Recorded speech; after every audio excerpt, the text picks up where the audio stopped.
প্রায় 10:30 মতো রাত। তো আমাদের ডিনার প্রায় কমপ্লিট। আমি এই কারণেই ভিডিওটা অন করলাম। তোমরা আমাকে মাঝে মধ্যেই জিজ্ঞেস করো, দিদিভাই রাত্রে তুমি কখন মানে শুতে যাও, কখন তোমাদের রাত্রের কাজ। সত্যি কথা বলতে একটা সময় না রাত্রে অনেক রাত অবধি জাগতাম, মানে যখন আমি প্রথম ভিডিও করার কাজ শুরু করি। কারণ যখন কাজ শুরু করি তখন আমি নিজেই সবটা করেছি, আমাকে হেল্প আমার হাজব্যান্ড খুবই কম করেছে, মানে তোমাদের দাদা মানে এডিটিংয়ের দিকটাও কিছুই করতো না, আমি নিজেই ইউটিউব দেখে দেখে শিখেছি। করতে করতে আস্তে আস্তে এখন ওটা মানে একদম জলভাত হয়ে গেছে, সবটাই পারি।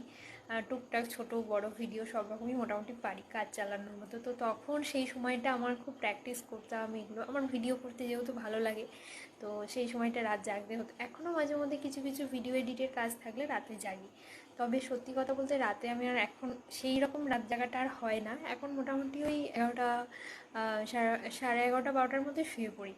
আর তখন শুতাম, মানে বিয়ের পরপর যখন আমি ভিডিও করার কাজ শুরু করি তখন শুতাম প্রায় 1টা 1:30, কোনো দিন 2টো 2:30ও বেজে যেত। মানে তোমাদের দাদাও জেগে থাকতো, হয়তো কিছু ল্যাপটপে করতো, আমিও পাশে পাশে এডিটের প্র্যাকটিস করতাম বা এডিটটা কীভাবে আরও করা যায় সুন্দর সেই সব কাজ করতাম।